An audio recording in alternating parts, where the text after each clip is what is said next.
The arrival, where if you are a traveler, you arrive at Port Harcourt Airport and the scene there, it's not desirable. And that's why at some point that they tagged Port Harcourt as one of the worst airports in the world. But by the grace of God and the wisdom of the council, it has been approved that it will be concluded and finished. The question is, what do we do when given the what happened yesterday at the Senate? Of course, you see, it's not unusual for the executive and legislative to have disagreement. They want more information. We give them and we'll continue to engage them. But we are very confident that the legislative arm of government is also patriotic, and they will see by the time we function with further information, I'm sure our request will be granted. The House of Representatives has passed for second reading a bill for an act to give financial autonomy to local governments. Ignatius Mko reports from the National Assembly. After the House passed 5 bills at first reading, 2 bills were passed at second reading, and one of them is that seeking to create more financial autonomy for local governments. And then the mover of that bill is Representative Nkiru Konye-Jocha from Abia State. She's here to tell us more on what the bill seeks to achieve. What this bill seeks to achieve is to make sure that local government perform optimally in terms of bringing dividends of democracy to the people. They will be able to perform their duties, they will be able to implement projects, they will be able to touch the lives of their people by making sure that the monies come direct to the local government, and then the legislative arm in that council will appropriate according to the need of such local government. As a former local government chairman, and this bill has been referred to the Ad Hoc Committee on Constitutional Review, do you think when it gets to the State House of Assembly, it will be considered? Honestly speaking, if we are fighting corruption and we are built for change and all of us have resolved to change, I don't see any government that will not support it. Well, what it simply means is that you unbundle the financial system. Thank you for your time. God bless you. Well, as it is, the bill has been referred to the Special Ad Hoc Committee on the review of the 1999 Constitution. By the time it comes back to the House, it's expected that the House will either reject it or pass it at third reading. It's back to the studio. Thanks, Ignatius. And still staying with the legislature, Chairman, Independent National Electoral Commission, Professor Mahmoud Yakub, has assured the Senate Committee on Diaspora and Non-Governmental Organizations of commitment to work harmoniously to grant Nigerians in the diaspora the right to vote in future elections. This was at an oversight visit to the Commission in Abuja.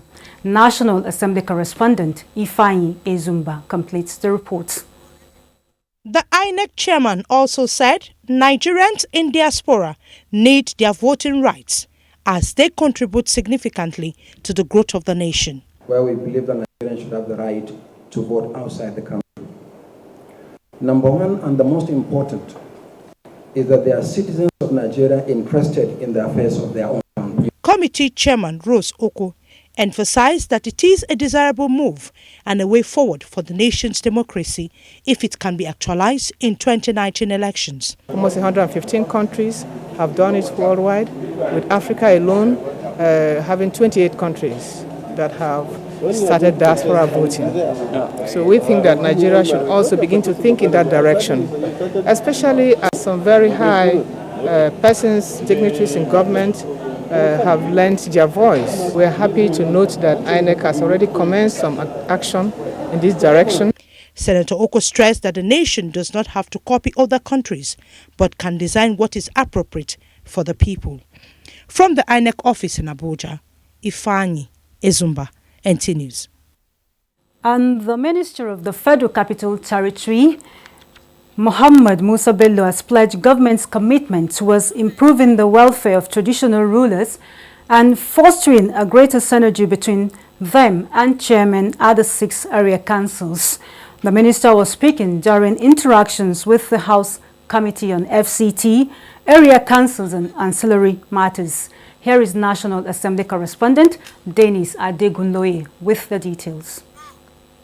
To a certain level, sincerely speaking, if you go to our palaces is an apology. It's an apology as a traditional institution. I want to request the Honorable Minister to look into the review of the package for the traditional rulers, because they have a great task to keep the law and order of the community which they preside upon. Given the dynamic nature of the demographics of the various area councils, the FCT Minister agrees that consistent reviews of remunerations and grade levels of the high chiefs must be maintained. The guidance of the committee, discussion with the FCT Council of Traditional Rulers, and of course general stakeholders, I am sure we will be able to reach some kind of a situation whereby some of the chieftaincies will have to be looked at. The chairman of the 6 area councils explained the payment structures they inherited from their predecessors and steps to improve welfare packages of the traditional rulers. 35,000 naira per month for the district heads and 15,000 naira per month for the village that handled heads. However, right now there is a committee looking at how to review some of these payments. When we have a beautiful palace, that is the image of the FCT. You can't have palace and you can't have a chief when the palace is not properly done. The area council chairmen are expected to report progress in these areas to the House Committee on FCT for further legislative action. From the National Assembly, Dennis Adegunloye, NTA News. The Nigeria Electricity Regulatory Commission is seeking the reversal of a High Court directive in Lagos on the determination of tariff from the Commission's jurisdiction. Acting Chairman of the Commission, Anthony Aka, said these while receiving the House Committee on Power. National Assembly correspondent Abdullahi Aminu reports. The Commission's acting managing director said that the order interferes with the international standards of power distribution process. The discussion centered on the inadequate supply of electricity, enforcement of standards, and the need for attitudinal change of Nigerians for total reformation of the sector. With the intent of ensuring that consumer interests are protected and with the ultimate desire of ensuring that we increase the efficiency and the quality of service provided by the licensed operators. We are sure that with the new board coming in, it will serve as a guiding principle, especially in the appropriation and management of resources.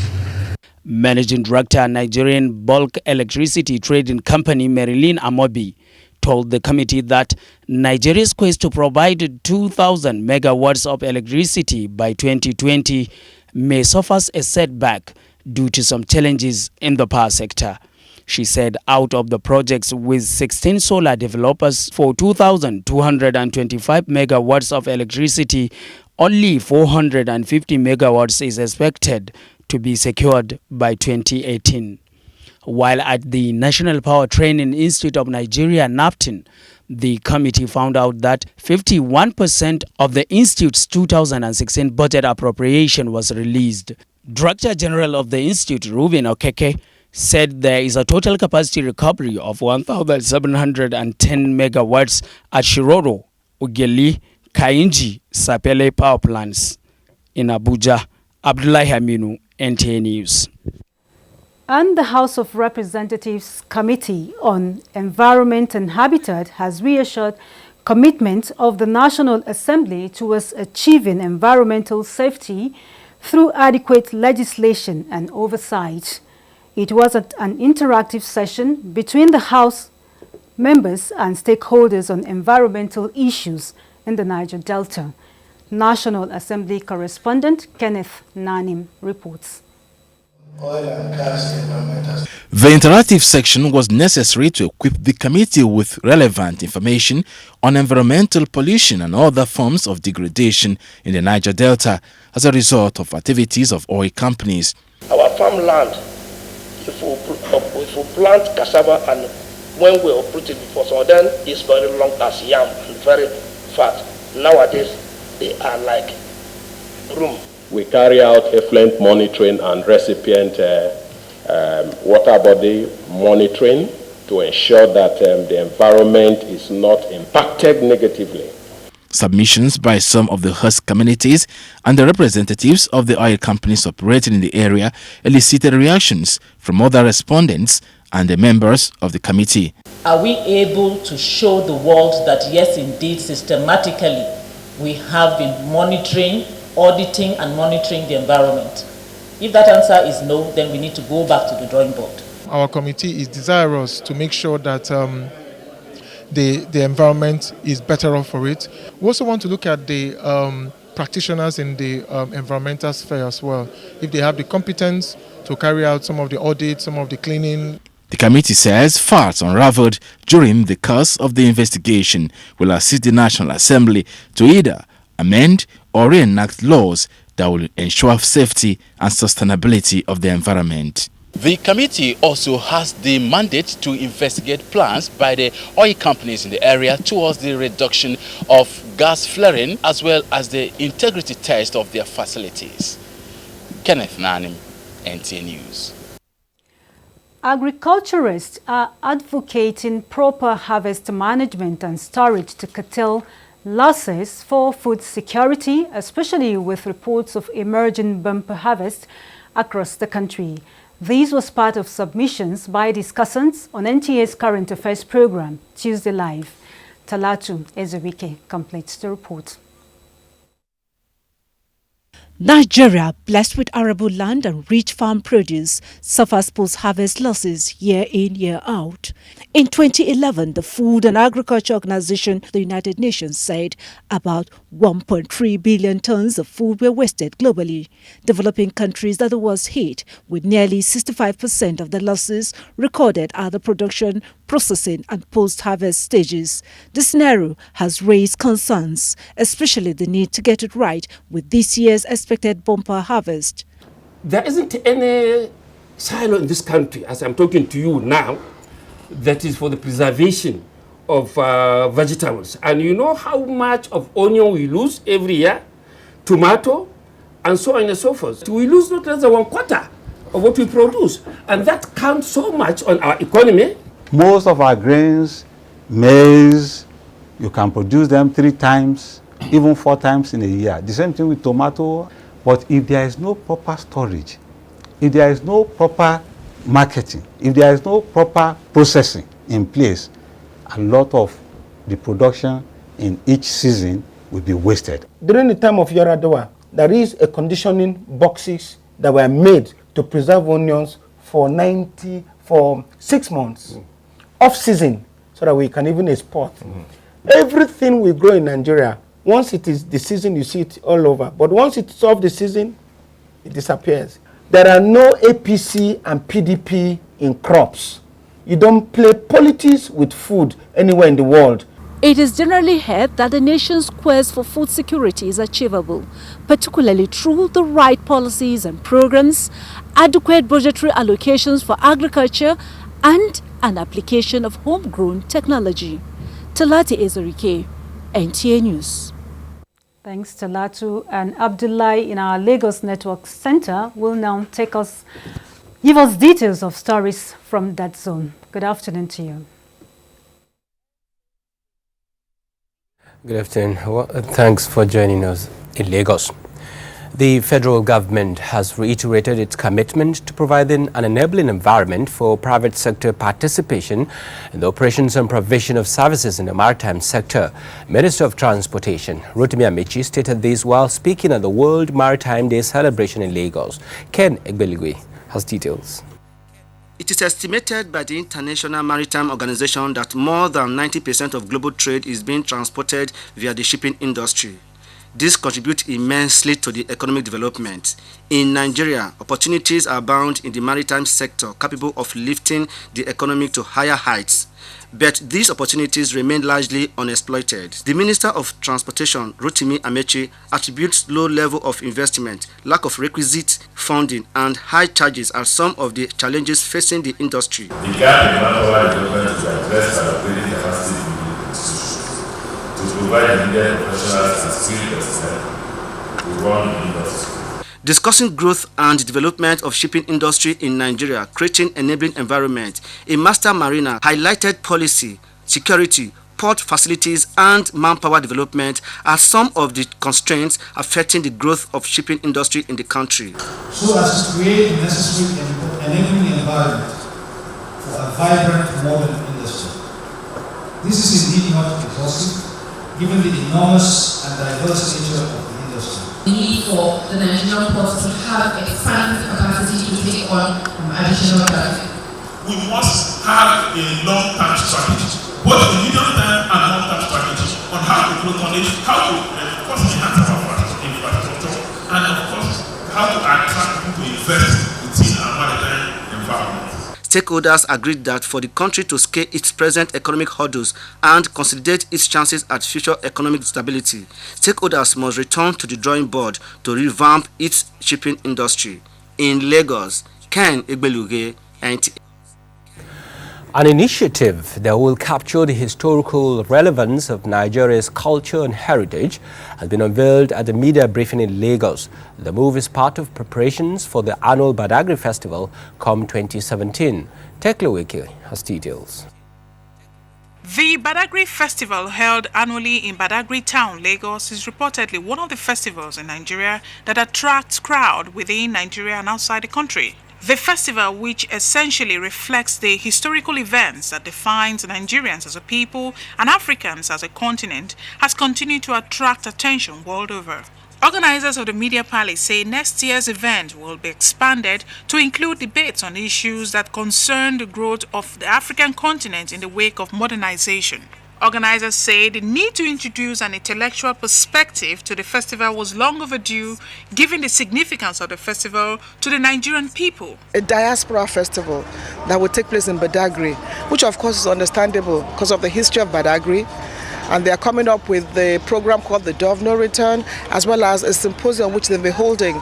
But they intend to make it bigger and call it the Diaspora Festival, Badagry, Lagos, Badagry, Nigeria, and I'm sure that will attract the whole world. They maintain that the platform will afford Africans in diaspora to connect and reestablish bonds with their roots, as well as promote investment and trade boundaries across the continent. You see, the Day of Return ceremony is the first of its kind in Africa. We have countries like Ghana, countries like Senegal, countries like Gambia, even Ethiopia, that have done a lot to attract diaspora participation and reintegration. But what we are activating this year is the first of its kind, and no country on the continent of Africa has ever done that. The theme of the 2017 Badagry Festival is Door of No Return, which directly contrasts the slave version of Point of No Return. In Lagos, Thekla Wilkie, NTA News. Promotion of inclusion and support from the state and federal governments have been described as possible ways of making life meaningful and peaceful for persons with special needs across the country. This was the view of the president of the National Down Syndrome Foundation at the 2016 Family Fun Fair organized by the foundation in Lagos. Down syndrome is a genetic disorder caused by the presence of all or part of a third copy of chromosome 21. It is typically associated with physical growth delays, facial features, and moderate intellectual disability. Persons with Down syndrome are often neglected by the society, governments, and sometimes their families.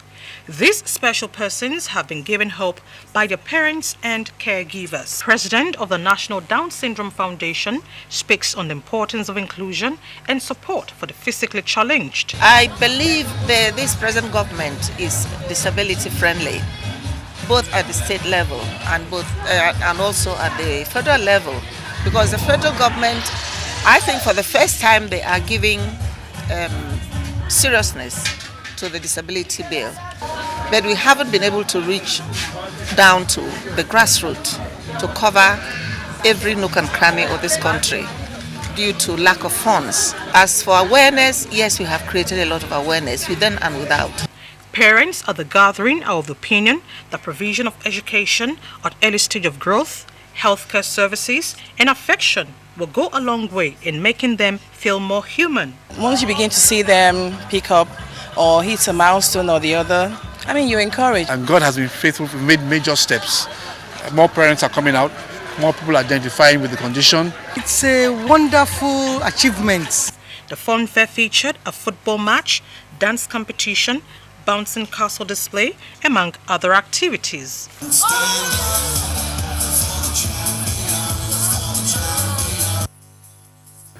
And those are top stories at this moment from Lagos. Back to Hawa, who has more stories on Nationwide. Hawa, over to you. Thanks, Abdullahi. Moving to other matters now, Nigeria's bilateral relation with the United States of America is said to be cordial under the Barack Obama presidency. Ahead of the U.S. presidential election, where Barack Obama's successor is to emerge, some analysts on NTA's breakfast program, Good Morning Nigeria, say the victory of the Democrats in the election will boost the existing relationship. Timothy Yusuf reports. For the 58th time, the world's oldest democracy, the United States of America, will be deciding who will lead them for the next 4 years next week in a contest between Hillary Clinton of the Democrat and Donald Trump of the Republican. Analysts on NTA's program Good Morning Nigeria described the election as the most controversial in the history of America. They, however, believe that the raging controversies do not put the credibility of the election at stake. We're looking at the democracy in America that's been around for over 230 years, and gone through some of these issues. I think that the greatest lesson we ought to take from what we're watching is simply that longevity and experience in democratic cycles of election is very important. Look at the United States today. In the next 20 years, the demographics are going to change. Minorities are going to be majority, which means it's the survival of the fittest right now. On the implication of the would-be winner on Africa and Nigeria in particular, judging from the threat being meted out to Africans and Nigerians by one of the candidates, the analysts differ in their views, stating that the institution is stronger than personal opinion. You hear Trump in the crowd pointing out, oh, that's an African American. He doesn't say that's an Italian American, but it is an African. African because you have a peculiar color to your race. That's Trump. We are all emotionally involved, not only with Hillary, but with the Democrats. But history also teaches us that Republicans, when they take office, when they are running for office, show no interest in Africa. But when they get to office, the U.S. system is such that there are standard policies and regions where to focus, and circumstances and events invariably makes them begin to focus on Africa. The takeaways from the American political system, the analysts say, include perfect internal democracy, debates, and the fact that the candidates are not making the process a do-or-die affair. In Abuja, Timothy Yusuf, NTA News. Sokoto State Government frowns at health workers' attitude to work. Over now to Zainab in our Sokoto Network Center for details. Good afternoon to you, Zainab. Thank you, Hawa, and welcome to Sokoto. Ahead of the programs lined up for the 10 years anniversary of the 20th Sultan of Sokoto, Muhammad Saad Abubakar III, beginning with a dinner tonight, a special prayer was held in the early hours of today at the Sultan Bello Jumu'at Mosque in Sokoto, the state capital. Sheikh Muhammad Detti attended the prayer session and now reports. The prayers under the leadership of Sheikh Bahari Suradawa focused on long life and divine leadership for the Sultan, as well as unity and peaceful coexistence among Nigerians. Immediately after the prayers, the Sultan led a team of personalities for distribution of items to widows and orphans under the Zakat and Endowment Committee. Items distributed include bags of rice, mattresses, refrigerators, sewing and grinding machines. Amin Waziri Tambol, who described the Sultan's 10 years anniversary on the throne as a blessing to the entire Muslim in the country, lauded his effort in unifying the two major religions in the country and his effort in the fight against poliomyelitis. The celebrant, Sultan Muhammad Saad Abubakar III, thanked Almighty for sparing his life to witness his 10-year anniversary. He called on leaders at all levels to have the fear of Allah and sympathy over their subjects. Emir of Kano, Muhammad Sanusi II, congratulated the Sultan and wished him more fruitful years ahead. He reaffirmed the loyalty of Kano Emirate and that of the entire people of Kano to the Sultanate Council. In Sokoto, Show Muhammad Detti, NTA News. In the meantime, the ancient city of Sokoto is wearing a new look to host personalities across the globe for the lined-up events marking the 10th year anniversary of Sultan Muhammad Sa'ad Abubakar III, ending with a Durbar on Saturday, the 5th of November 2016. Dignitaries who already arrived Sokoto for the occasion speak on the contributions of the Sultan within and beyond the fold of the Caliphate. Muhammad Nasir reports. Major streets and runabouts in Sokoto metropolis have all been renovated, giving the state capital a new look. All strategic buildings, including the palace of the Sultan and venues for hosting the line-up activities marking the event, have also been renovated and prepared for the occasion.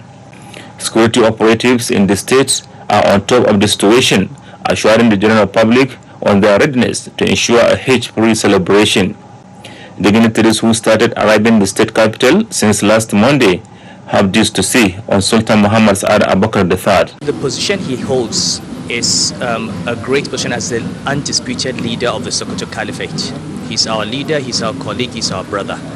He has been a bridge builder between us and other groups in the country, across religions, across ethnic divides. He borrowed changes of leadership of the Supreme Council of Islamic Affairs. His Eminence the Sultan is somebody who is very generous. I think he's very intelligent, and I think somebody who takes time to think about things before committing himself. The Sultan in the last 10 years has definitely been a major bridge builder. He has had experience and exposure that his predecessors didn't have. His Eminence, the Sultan, is known to be a man of peace, a bridge builder. How about this for a teaser before a number of cultural displays as the programs unfold?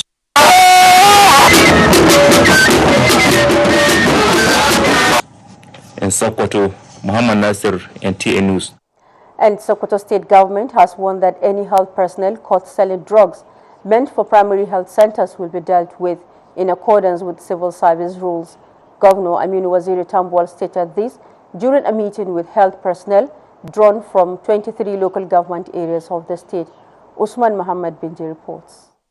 The health personnel were drawn from various health facilities from across the state.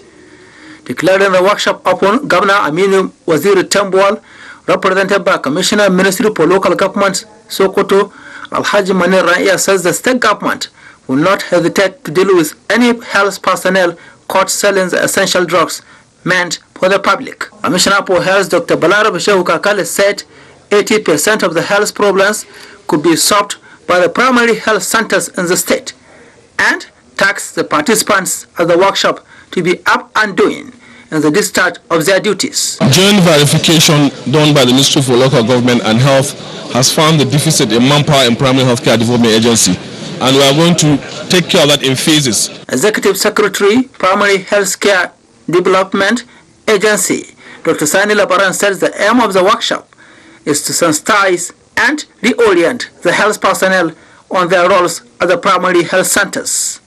He cautions them against playing politics while delivering healthcare services to the people. In Sokoto, Usman Mohammed Benji, NTA News. And that's it from here. It's back to you, Hawa, for more news. Good afternoon. Thanks, Zainab.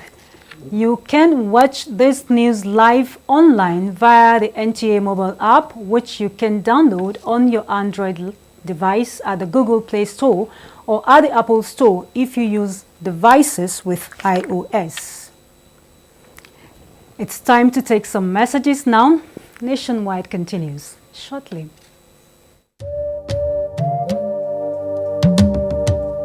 This is a happy moment for me and for all Nigerians. Amina Ali Nkeke, the first Chibok schoolgirl to be rescued in the renewed onslaught against the Boko Haram insurgency. Amina's rescue gives us new hope. Federal government has formally received the 21 abducted Chibok girls.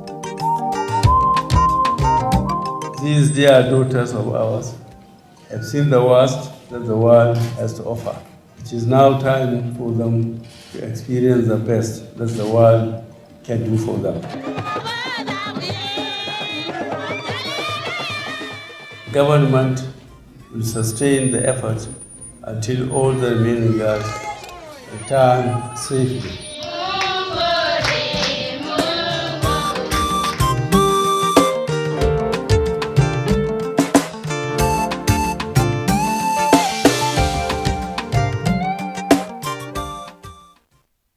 With an increasingly volatile economy, there has never been a more fitting time to own your space and carve out new opportunities. Join over 1,000 women at the 15th Women in Management, Business and Public Service WIMBIZ Annual Conference as we discuss the next frontier, new landscape, new possibilities. Topics include beyond parity, inspiring the next generation of female leaders, women in mining, unlocking the Nigerian mining opportunities, and the billion naira tourism industry, monetizing the beauty within, among other topics. Date is Thursday the 3rd and Friday the 4th of November 2016. And the venue, Echo Hotel and Suites, Victoria Island, Lagos. It starts at 8 a.m. prompt daily. To register, visit www.wimbizannualconference.com or call 0803-594-6249.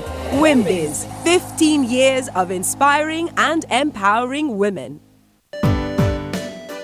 Now, you can hold that dream occasion without stress. Horizon Caterers will provide answers to all your catering questions. Exquisite hall designs, mouth-watering and nourishing local and continental cuisine, suitable for all types of ceremonies, including weddings, AGMs, business luncheon, cocktails. Name it, we can bring it. Our chefs and executive waiters give your guests that unforgettable experience in service. Our service covers all states of the Federation. Call us today to book your occasions. 0805-502-9637, 0803-450-9726, 0909-9708-111. Horizon Caterers, experience catering beyond the horizon. Afrima. My name is Femi Anikula Kukuti. I'm going to be at the Afrima village on the 4th of November 2016. It's going to be great. It's going to be awesome. Make sure you're there. This is unstoppable. Over 30 African stars and our Afrima nominees will be performing live. Diamond Platinum, Kiss Daniel, Dewale Ayuba, Eddie Kenzo, DVIP, Niniola, Ramide, Mbula, Small Doctor, H-Name, and other 30 African stars. On Friday, November 4th, 2016, come and enjoy original African underground sound at the Afrima Music Village at the waterfront Bar Beach, Victoria Island, Lagos, Nigeria from 5 p.m. Entry fee is simply Afrima t-shirt. Available on ariatickets.com or at the venue. Afrima is an initiative of the African Union Commission and is brought to you by Lagos State Government with support from One Campaign, Access Bank, PRM Africa, and the Federal Ministry of Information and Culture. Africa will be unstoppable. Afrima, for hope, for celebration. IGR Summit for local government leaders and administrators in Nigeria. With the significant fall in the price of crude oil and in keeping with the diversification policy of federal government of Nigeria, Sean Cousins Consulting and NTA TV Enterprise invited chairman of LGAs, councillors and DAS to IGR Summit for local government leaders and administrators in Nigeria. Date 16 to 17 November 2016. Venue Rays Continental Hotel, Central Business District, Abuja. For inquiries, please call 0818-502-1405 or 090-555-99925. You can also email us with info@scbsedu.org or visit our website on www.scbsedu.org/LG to register. IGR Summit. The world has changed. So must we. Who are you? And what is your predicament? Please, I'm looking for Candy. Who is living here?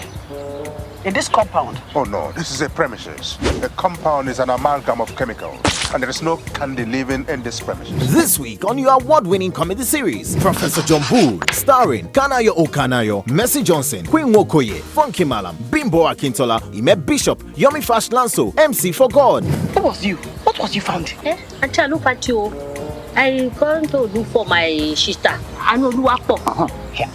And he was found the place. Call me. Okay? Say somebody.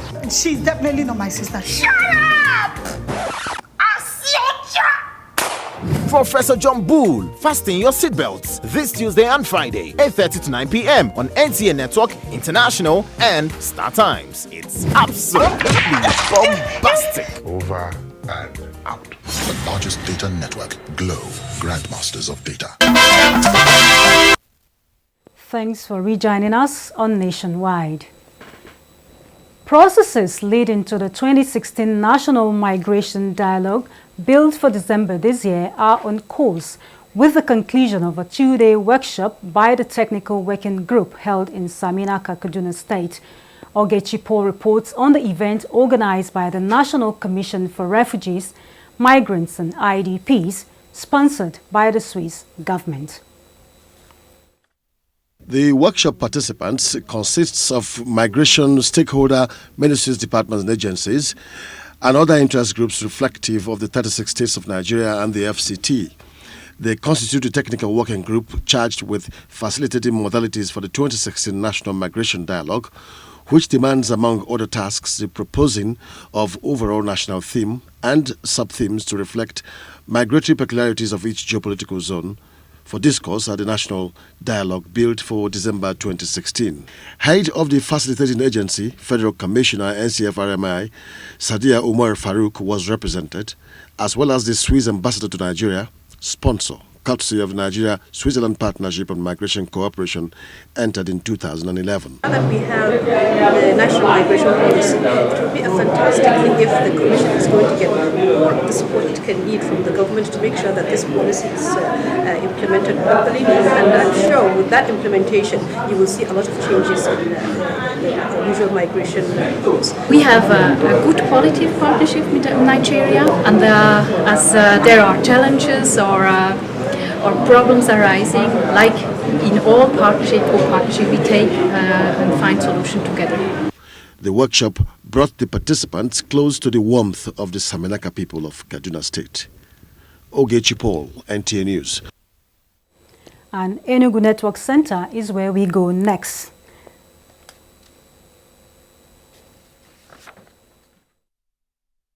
Thank you, Hawa, and welcome to Enugu. Christian faithful in Enugu joined their counterparts worldwide to observe All Souls Day. November 2 in the liturgical calendar is observed as All Souls Day. It is set aside to pray for all departed faithful who may not have attained the glory of heaven. Chiegonuaro has details. And come short of the glory of God. And so the church in Enugu joins the entire Christendom to call to mind all departed family members, friends and relatives who have died. Delivering a homily today in a mass to pray for the dead, the Catholic Bishop of Enugu Diocese, Right Reverend Callistus Onaga, reminded Christians that death is inevitable and only the living can change the destiny of the dead through fervent prayers. At this period, we pray for them, believing that God Himself will forgive them their sins if we really pray for them. Because it is a solemn observation, visit to the burial ground is a tradition. So Christians quietly moved into nearby cemeteries to pray for the faithful departed.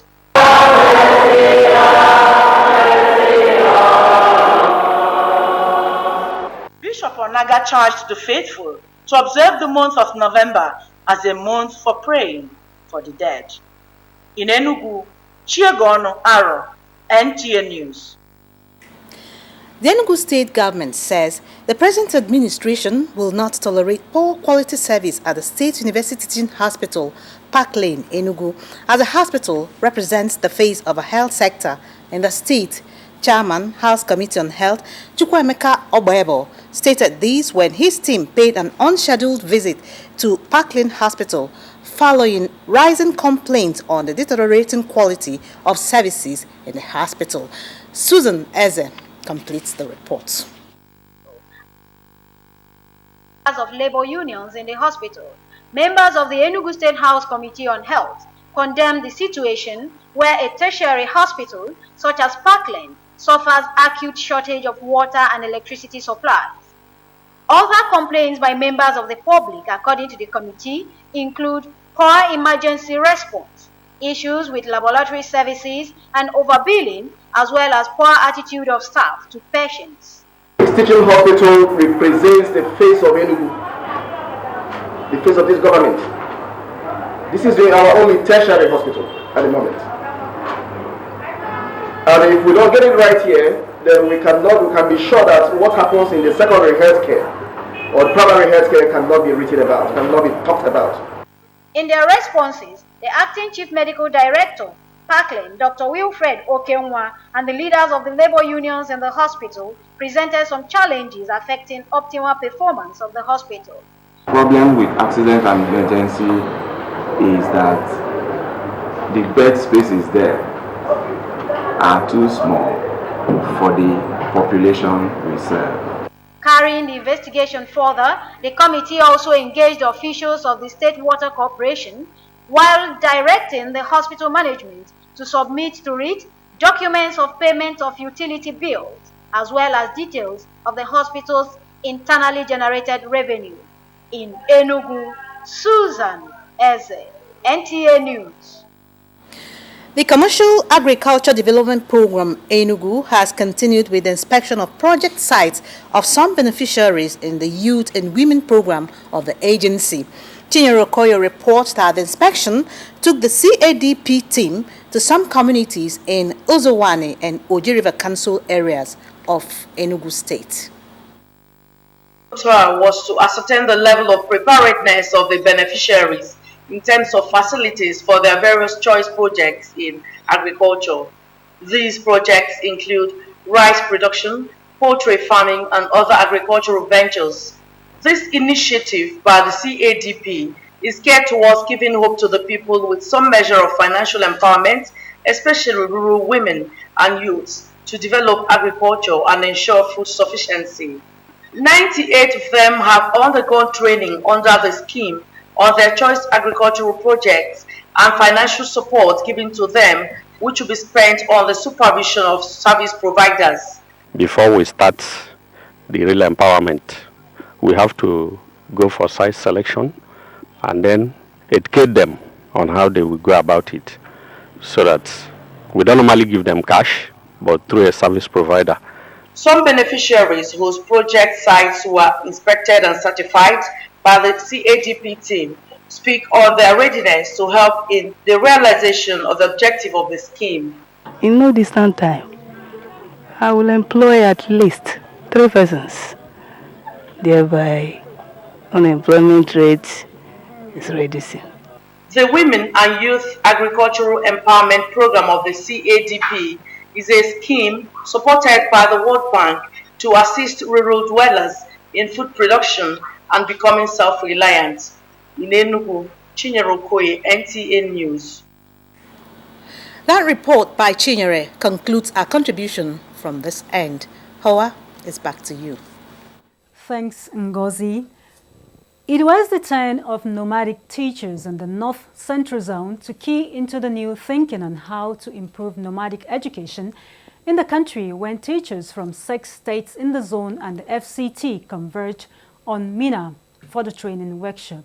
Lina Obi reports. The nomadic education is set to falling short of its objectives due to numerous challenges and implementation of the system.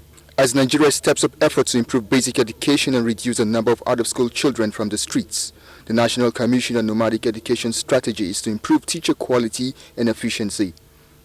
This, the Commission believes, will return more children of the nomads to school. At the North Central Zone of Training Workshop by the Commission in Mina, the Executive Secretary, Professor Bashir Usman, urged the teachers to key into the new drive to improve learning in their schools. Our resource persons are all professors, with 1 or 2 that attended to be professors.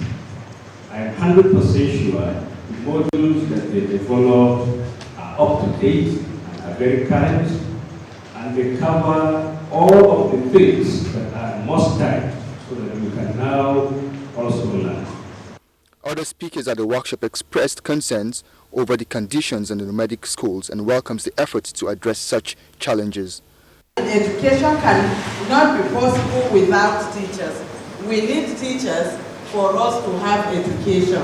I urge them to be very, very attentive so that they will take all the necessary knowledge they have acquired here to their respective schools. Some of the participants who expressed happiness over the development pledged to extend the knowledge to their colleagues that are not part of the training. And as part of efforts to draw global attention to the reintegration of internally displaced persons in the Northeast, the National Orientation Agency and the 12-12 Polo and Turf Club are strategizing towards the realization of education in the Northeast through a polo tournament tagged Future Secured Polo Series. Director General of the NOA, Garba Abari, made this known when the Polo Club board members paid him a visit in Abuja. Commending the Polo Club for living up to its social responsibility, the NOA DG noted that the trauma, socio-economic and political dislocation caused by the insurgency calls for all well-meaning Nigerians to contribute towards rebuilding the zone.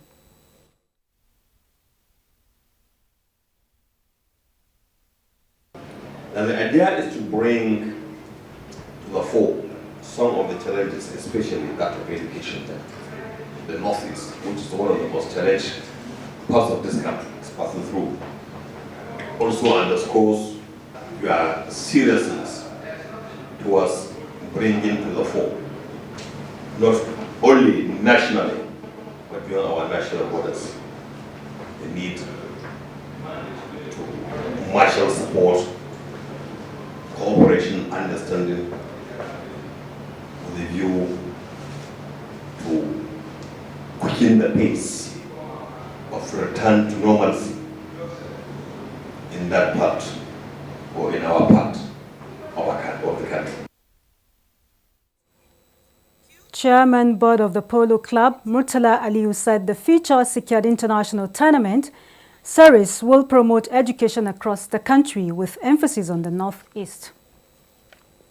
Education disappointment in the northeastern part of the country, which has been affected by the insurgencies, and the schools have been lagging behind.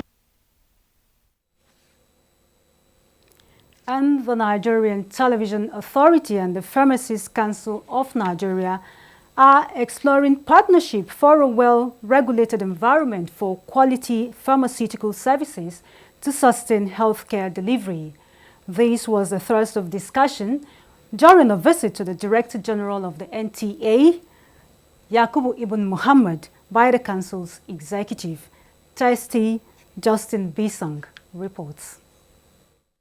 Health, they say, is wealth, and thus measures must be deployed to ensure attainment of quality healthcare delivery and universal health coverage and access. Criticizing the chaotic and uncoordinated drug distribution system in Nigeria, which he said has contributed to faking and counterfeiting, Registrar of Pharmacists Council of Nigeria, Elijah Mohammed, emphasized that health is an essential human right and a cornerstone of sustainable development and global security.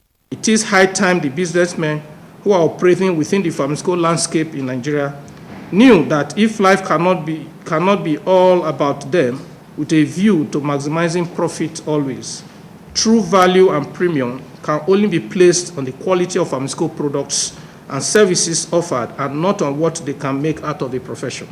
Director General NTA, Yakubu Ibn Muhammad, was represented by the Executive Director on News, Shola Atere, who emphasized the need for order in the nation's regulatory system to boost productivity. I assure you that NTA will definitely continue to collaborate with you and support you because your activities are noble. The Pharmacists Council of Nigeria is a federal government parastatal with responsibility to regulate and control pharmacy education, training and practice. Tessie Justin Bisong, NTA News. A World Bank research reveals that 64 million Nigerians are prone to at least one form of mental health disorder. Now, worried by increased rate of mental health challenge amongst Nigerians, an expert has advocated adequate facilities and personnel to curb the trend. Mrs. Ndidi Mbagu, who spoke on NTA's News Panorama, said 1/3 of the adult population is affected, with children, rather women, leading in most reported cases. She said, our men are seen. They have this kind of thing about them that men shouldn't really report anything that is wrong with them. They keep everything to themselves. So women, on the other hand, are more likely to go to hospital and say to the doctor, hey, I have some depressive symptoms, and report them. And those are what we look at, and we count them as the number of people with illnesses. So unlike men, women are much more into going to hospital and reporting their symptoms. Mrs. Ndidimbagu said low level of awareness on mental health is among the predisposing factors. What we need to actually do in this country is to... And still talking health, the federal government has congratulated a US-based Nigerian surgeon, Dr. Oluyinka Olutoye, on his recent feat in carrying out a successful operation on an unborn baby with tumor in her mother's womb.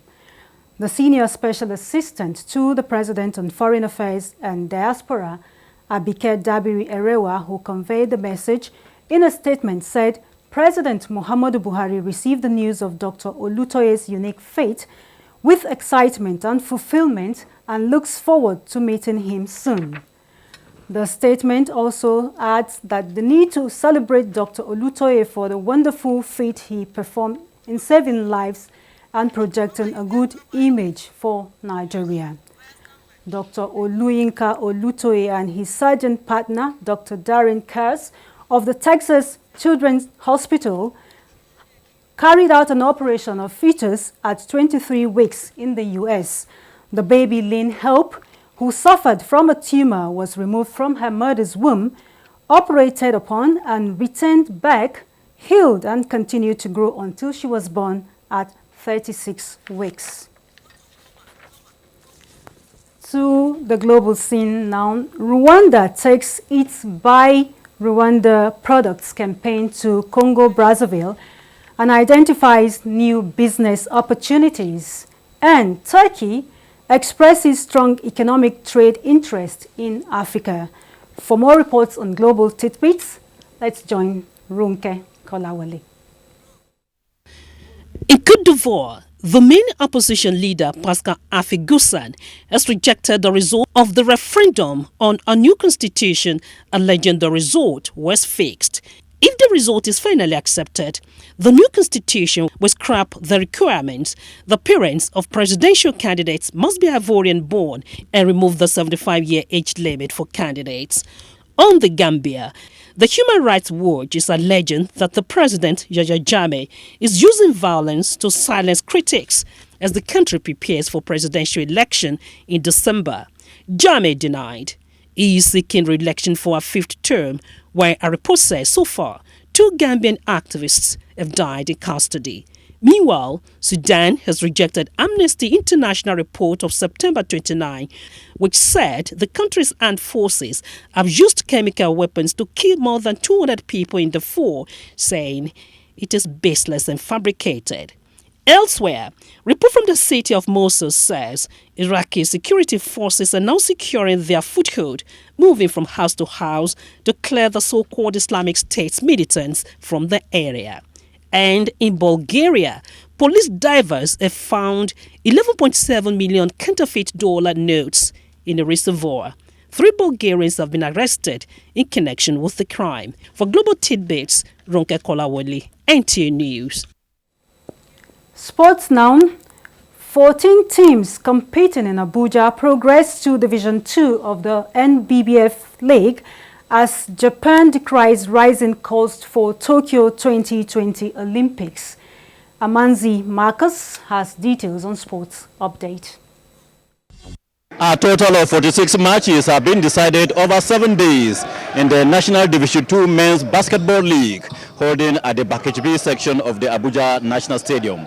At the end of the tournament on Saturday, 2 teams each from the Atlantic and Savannah conferences will qualify to play in Division 1 of the NBBF League.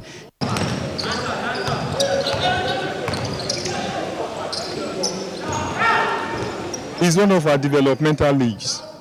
If you notice, majority of the players playing are young players. Very many are in a tournament for the first time at this level. And the standard has been very high. Head coach of Nigeria Super Falcons, Florence Omagbemi, has expressed satisfaction with the players' performance in training ahead of the 2016 Africa Women's Championship slated for Cameroon from November 19 to December 3.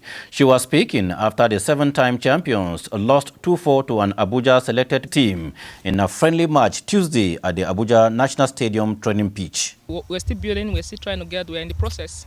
We have the majority of the home-based players in camp right now. Some are coming in, and we only have like 3 professionals. By next week, we expect the other numbers coming in with the pros we invited.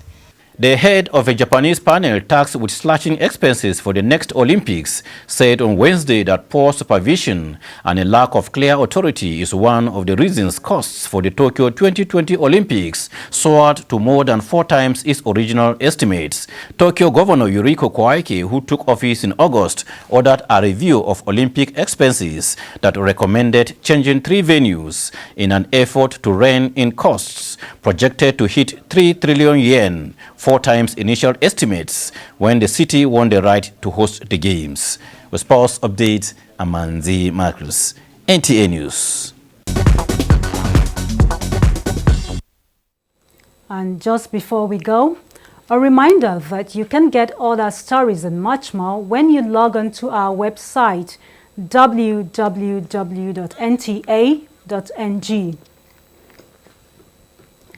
And that's Nationwide this Wednesday. We thank you for being part of it.